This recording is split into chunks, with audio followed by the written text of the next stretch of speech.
हे guys welcome. इस video में हम देखने वाले हैं टेस्ट्स फॉर ब्रिक्स के बारे में। तो स्टार्ट करते हैं आज की वीडियो। Test for bricks. तो ब्रिक्स के लिए जो हम टेस्ट करते हैं वो हम दो तरीके से करते हैं। एक होता है फील्ड टेस्ट और दूसरा होता है लेबोरेटरी टेस्ट। फील्ड टेस्ट में जो ब्रिक होती है हमारे पास उसे ऑब्जर्व करके हम उसका टेस्ट करते हैं, और लेबोरेटरी टेस्ट में जो हम ब्रिक्स का टेस्ट करते हैं वो हम लैब के अंदर जाके करते हैं, मतलब लेबोरेटरी में करते हैं। तो ब्रिक्स के लिए जो टेस्ट होते हैं उसमें सबसे पहले देख लेते हैं field test. To know the quality of bricks, various field tests are carried out such as। तो ब्रिक्स की क्वालिटी टेस्ट करने के लिए हमारे पास ये कुछ टेस्ट होते हैं। इसमें फर्स्ट होता है uniformity in shape and size, मतलब जो ब्रिक का शेप एंड साइज होता है उसके बेसिस पे हम इसका टेस्ट करते हैं। इसमें सेकंड आता है यूनिफॉर्मिटी इन कलर टेस्ट। इसके अंदर जो ब्रिक का कलर होता है उसके बेसिस पे हम इसका टेस्ट करते हैं। इसमें थर्ड आता है हार्डनेस टेस्ट, फोर्थ आता है साउंडनेस टेस्ट, फिफ्थ आता है strength test.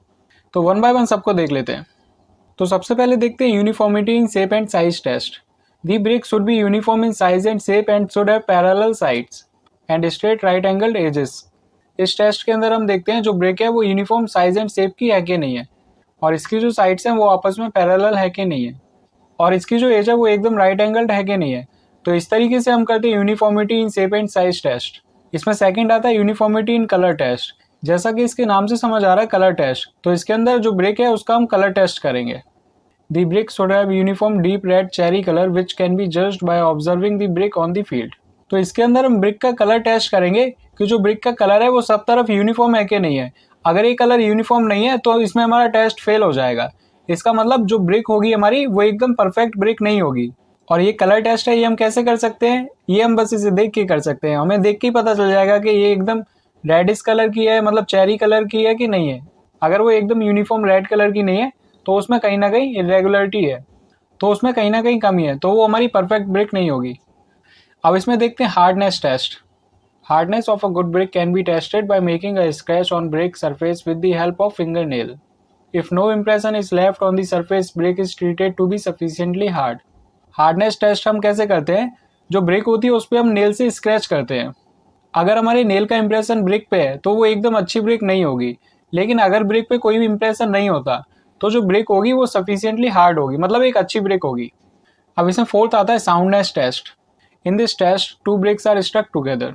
If a clear metallic ringing sound is observed, the brick are considered as good bricks. तो साउंडनेस टेस्ट में हम क्या करते हैं? इसमें हम दो ब्रिक्स लेते हैं और इन दोनों को आपस में स्टक कराते हैं, मतलब आपस में टकराते हैं, और इन्हें टकराने के बाद मेटेलिक रिंगिंग साउंड आता है तो हम बोलेंगे जो हमारी ब्रिक है वो एकदम परफेक्ट ब्रिक है, मतलब एकदम सॉलिड ब्रिक है, इसीलिए उसमें से मेटेलिक रिंग साउंड आ रहा है, और वो ब्रिक हो जाएगी हमारे लिए गुड ब्रिक। अब इसमें देख लेते हैं strength test. When a brick is dropped on a flat hard ground from a height of above 1 metre, it should not break. It means the brick has sufficient strength. तो strength test हम कैसे करते हैं? ये करने के लिए हम ब्रिक को अपने हाथों में लेते हैं और इसे 1 मीटर ऊपर तक ले जाते हैं, और एकदम ऊपर से फ्लैट इसे ड्रॉप कर देते हैं नीचे एकदम हार्ड ग्राउंड पे। और ये जो ब्रिक है अगर ये नीचे आके टूट जाती है तो इसमें जो स्ट्रेंथ होगी वो सफिशिएंट स्ट्रेंथ नहीं होगी, और अगर ये ब्रिक नीचे गिरने के बाद टूटती नहीं है तो इसके अंदर जो स्ट्रेंथ होगी वो सफिशिएंट स्ट्रेंथ होगी। तो इसे हम कह पाएंगे जो ब्रिक है हमारी वो गुड ब्रिक है। अब हम देखेंगे लेबोरेटरी टेस्ट के बारे में। फॉलोइंग लेबोरेटरी टेस्ट में be carried out for checking the quality of BRICS. ये कुछ लेबोरेटरी टेस्ट है जो कि यूज होते हैं ब्रिक की क्वालिटी चेक करने के लिए। इसमें फर्स्ट है test for compressive strength, second है test for water absorption, and third है टेस्ट फॉर एफ्लोरेसेंस। तो वन बाय वन तीनों को देख लेते हैं। सबसे पहले देखते हैं test for compressive strength. Compressive strength is the load bearing capacity of a brick before it ruptures when subjected to compressive stress. तो कंप्रेसिव स्ट्रेंथ क्या होती है? तो ब्रिक की जो कैपेसिटी होती है लोड बियर करने की, मतलब जो ब्रिक है वो कितना लोड सह सकती है या फिर कितना लोड बियर कर सकती है रप्चर होने से पहले, मतलब टूटने से पहले। तो सिंपली इसमें क्या करते हैं, इसमें हम ब्रिक लेते हैं और इस पर कंप्रेसिव स्ट्रेस लगाते हैं, मतलब दोनों तरफ से स्ट्रेस लगाते हैं, और स्ट्रेस लगाने के बाद हम मेजर करते हैं कि उसकी कंप्रेसिव स्ट्रेंथ कितनी है। अब इसका प्रोसीजर देख लेते हैं। Firstly the brick is immersed in water for 24 hours at room temperature. It is then taken out from water and surplus water is drained. तो इसमें सबसे पहले जो ब्रिक होती है उसे इमर्स कर देते हैं, मतलब पानी के अंदर डुबो देते हैं। कितने टाइम के लिए? 24 आवर्स के लिए। और उसका टेम्परेचर क्या होता है? जो रूम टेम्परेचर होता है वही होता है। और 24 आवर्स के बाद इसे पानी में से बाहर निकाल लेते हैं, और जो भी एक्स्ट्रा वाटर होता है उसे हम ड्रेन कर देते हैं। अब इसमें और देखते हैं। The specimen is then taken out and wiped to remove the moisture. तो पानी में से ब्रिक को बाहर निकाल लिया जाता है और इसके अंदर जो मॉइस्चर होता है उसे भी रिमूव कर दिया जाता है। The specimen is placed in compressive testing machine. तो जो हमारी ब्रिक है उसे हम प्लेस कर देंगे कंप्रेसिव टेस्टिंग मशीन में। Then a load is applied at a uniform rate of 140 kg per centimetre square per minute till failure.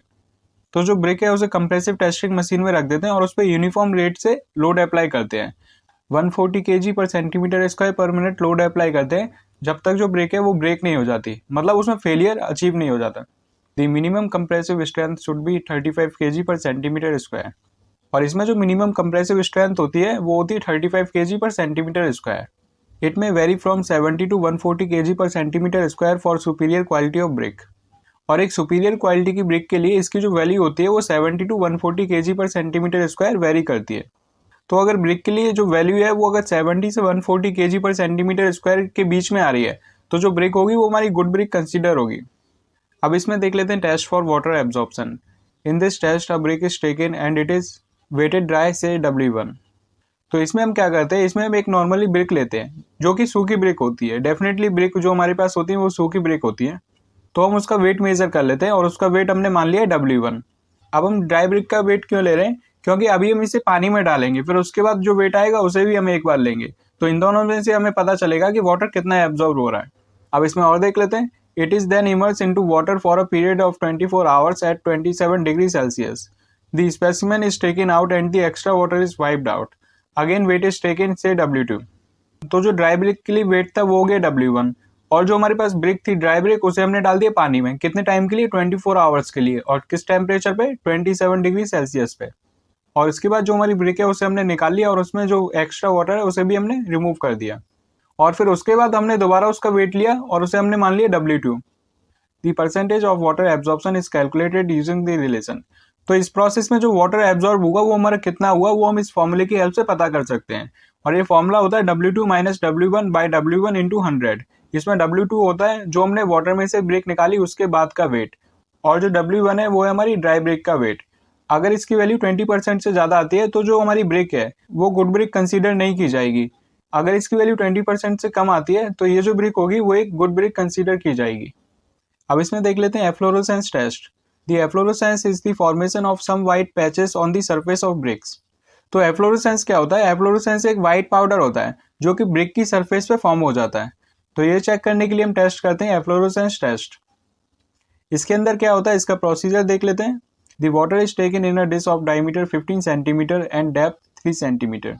तो इसमें हमारे पास एक डिश होती है जिसके अंदर पानी भरा रहता है। इसकी जो डायमीटर होती है वो होती है 15 सेंटीमीटर और इसकी जो डेप्थ होती है वो होती है 3 centimetre. The ends of bricks are placed in 2.5 centimeter depth of water in the dish। तो इसमें हम क्या करते हैं, इसमें हम एक ब्रिक का एंड लेते हैं और उसे वाटर में पुट कर देते हैं 2.5 सेंटीमीटर डेप्थ में। The test is conducted at room temperature till the water in dish is either absorbed or is evaporated। ये जो टेस्ट होता है ये होता है हमारा रूम टेम्परेचर पे, और ये कब तक चलता रहता है, जब तक कि इसके अंदर का वाटर जो ब्रिक है पूरी तरीके से एब्जॉर्ब नहीं कर ले या फिर जो वाटर है इसमें वो एवापोरेट नहीं हो जाए। As the brick has dried, put some quantity of water in dish and again allow it to evaporate or absorb by the specimen। तो इसमें हम क्या करेंगे, इसमें हम ब्रिक को निकाल लेंगे और उसे ड्राई करेंगे। और इसके बाद हम क्या करेंगे, इसके बाद जो हमारे पास डिश है उसमें हम दोबारा पानी भरेंगे और दोबारा ये प्रोसेस करेंगे जब तक इसमें जो वाटर है वो ब्रिक एब्जॉर्ब नहीं कर ले या फिर वो वाटर एवेपोरेट नहीं हो जाए, जब तक ये प्रोसेस चलती रहेगी। The specimen is examined for the efflorescence after second evaporation. तो सेकेंड एवेपोरेशन होने के बाद जो हमारी ब्रिक है उसे हम एग्जामिन करेंगे, मतलब उसे नोट करेंगे। If the deposit of efflorescence is very small then it is classified as nil. इसमें जो एफ्लोरेसेंस होगा मतलब जो व्हाइट पाउडर होगा इसकी सरफेस पे, अगर वो बहुत कम है तो उसे हम क्लासिफाई करेंगे नील में। Efflorescence is classified as slight if the deposit does not cover more than 10% of the exposed area of the brick. इसमें जो एफ्लोरेसेंस है उसे क्लासिफाई करेंगे स्लाइट में, कब, जब इस ब्रिक का एरिया 10% से कम एक्सपोज हुआ होगा एफ्लोरेसेंस से, तो उसे हम क्लासिफाई करेंगे स्लाइट में। It is classified as moderate if the deposits are in between 10% to 15% of the expose surface area of the brick surface. इसे हम मॉडरेट में क्लासिफाई करेंगे जब इसका एक्सपोज सरफेस एरिया मतलब एफ्लोरेसेंस का एरिया 10% से 15% के बीच में। If it is more than 15% then it is said to be heavy efflorescence. अगर इसका जो एक्सपोज्ड एरिया है मतलब जो एफ्लोरेसेंस का एरिया है अगर वो 15% से ज़्यादा है तो उसे हम क्लासिफाई करेंगे एज अ हैवी एफ्लोरेसेंस। तो ये हमने देखा टेस्ट ऑफ ब्रिक्स के बारे में। सो इस वीडियो में इतना ही, मिलते हैं अपनी नेक्स्ट वीडियो में। Thank you for now.